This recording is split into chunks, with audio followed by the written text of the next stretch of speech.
Hi friends, అందరు బాగున్నారు కదండి. Welcome to our channel. ఈరోజు పీతల ఇగురు కర్రీని ఏ విధంగా ప్రిపేర్ చేయాలో చూద్దామండి. ఎందుకంటే ఈ కర్రీ చాలా మంచిది, మనకి బోన్స్కి మంచి కాల్షియం అయితే అందుతుంది పీతల వల్ల. కాబట్టి ఈ కర్రీని సింపుల్గా అలాగే టేస్టీగా మనం ఏ విధంగా ప్రిపేర్ చేయాలో ఇప్పుడు చూసేద్దామండి. పీతల కూర ఎలా వండుకోవాలో ఇప్పుడు చూద్దామండి. బాండి పెట్టి ఆయిల్ వేసుకుందాం. హీట్ అయిన తర్వాత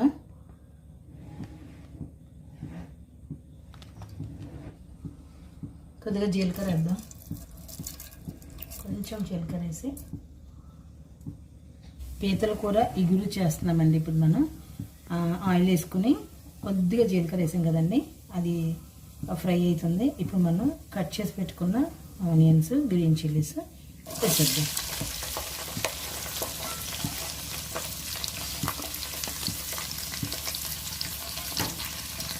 అలాగే తొందరగా ఫ్రై అయిపోవడానికి కొద్దిగా పసుపు పొడి వేసేద్దాం.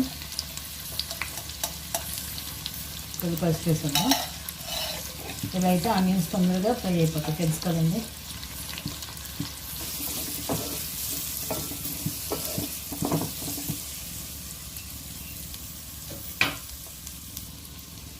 మూత పెట్టేద్దాం ఫ్రై అయ్యే వరకు.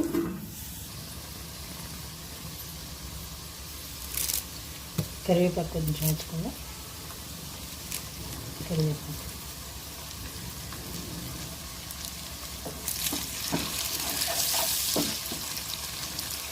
అల్లం వెల్లుల్లి పేస్ట్,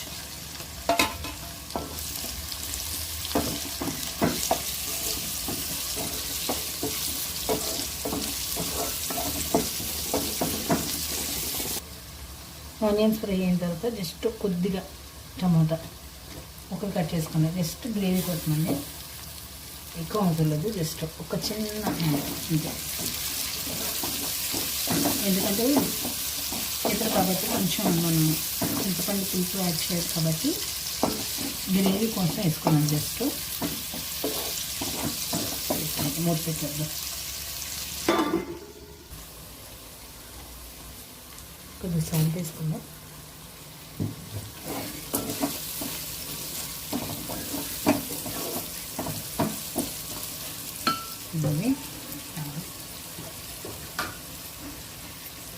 గ్రేవీకి సరిపడా కారం వేసేసుకుందాం.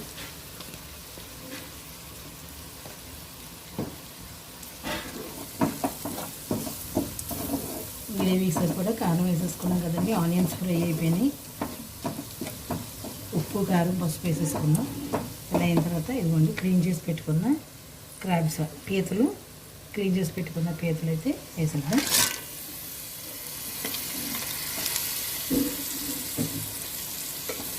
ఒకసారి తిప్పేసుకుందాం.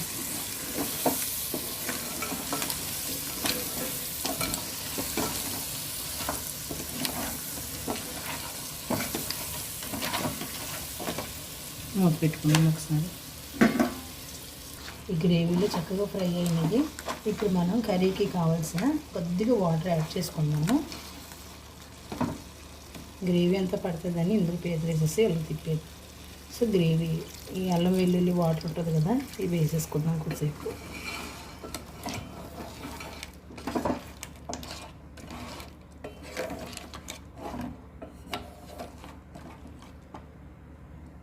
మూత పెట్టేసుకుందాం. చూద్దామండి ఒకసారి. ఇప్పుడు మనం ఇవి సీ ఫుడ్స్ వండినప్పుడు కంపల్సరీ కొద్దిగా చింతపండు యాడ్ చేయాలండి. ఎందుకంటే పీతలు కాబట్టి కొద్దిగా చింతపండు రసం, కొద్దిగా అంటే కొద్దిగా తీసుకొని ఉంచుకున్నాను, అది వేసేద్దామండి. చింతపండు రసం వేసేద్దాం.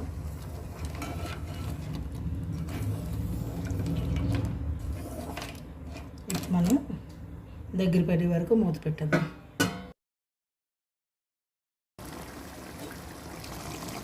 ఇప్పుడు మన కర్రీ ఎంతవరకు వచ్చిందంటే చూడండి. ఇందాక కొద్దిగా చింతపండు రసం యాడ్ చేసాం కదండి, ఇప్పుడు ఇలా దగ్గరగా అయ్యింది. సో ఇలా దగ్గరగా అయిన తర్వాత మనం కొద్దిగా మసాలాని యాడ్ చేసుకుందాం. మసాలా అంటే తెలుసు కదండి, ఏమేమి వేస్తామంటే ధనియాలు, జీలకర్ర, లవంగ మొగ్గలు, తర్వాత చెక్క, యాలకులు, ఆ తర్వాత కొద్దిగా గసగసాలు, అలాగే సోంపు, కొద్దిగా మిరియాలు యాడ్ చేసి అన్నీ కలిపి పట్టుకున్న మసాలాన్ని కొద్దిగా వేసేద్దాం చాలు. సో ఒకసారి మనం తిప్పేసుకుందాం. ఎందుకంటే సీ ఫుడ్ కాబట్టి కొంచెం నీసు వాసన అది రాకుండా ఉండటానికి మనం కొంచెం మసాలా అయితే యాడ్ చేసుకుందాం. సో ఇలాగ యాడ్ చేసిన తర్వాత కొద్దిగా ఒక్కసారి మనం మూత పెట్టుకుందాం. చూద్దామండి ఒకసారి.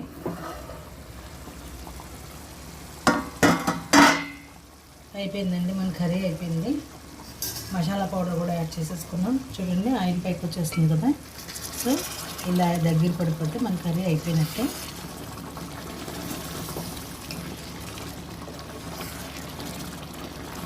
ఇప్పుడు మనం కొత్తిమీర యాడ్ చేసేసుకుందాం. అంతేనండి, కర్రీ అయితే ప్రిపేర్ అయిపోయింది. కొత్తిమీర యాడ్ చేసుకుంటే లాస్ట్ని చక్కగా మంచి స్మెల్ అది బాగుంటుంది. చూసారు కదా ఫ్రెండ్స్, పీతల కూర మనం ఎలా రెడీ చేసుకున్నామో. ఇగురుగా పీతల కూర ఇగురు. సో ఇది మనకి చాలా మంచిది కదండి. సీ ఫుడ్స్ ఏదైనా మనకి చాలా మంచిది. సో పీతలు మంచి కాల్షియం అని మనకు తెలుసు కాబట్టి ఈ కూరని మీరు వీలైనప్పుడు ప్రిపేర్ చేసుకుని టేస్ట్ చేయండి. ఇలా ప్రిపేర్ చేసుకొని చాలా బాగుంటుంది. అలాగే ఈ కర్రీ మీకు ప్రిపేర్ చేసే దాన్ని అయితే మీకు నచ్చినట్లయితే మీ ఫ్రెండ్స్కి అందరికీ షేర్ చేయండి. మీరు కూడా తప్పకుండా ట్రై చేసి టేస్ట్ చేయండి. చికెన్ తింటే మంచి ప్రోటీన్ వస్తుంది. అలాగే పీతలు తింటే మంచిగా మనకి కాల్షియం అయితే అందుతుంది. సో గుర్తుంచుకోండి. ఈ వీడియో కనుక మీకు నచ్చినట్లయితే లైక్ చేయండి, కామెంట్ చేయండి, షేర్ చేయండి. అలాగే మా ఛానల్ని సబ్స్క్రైబ్ చేసుకోండి. Thank you for watching.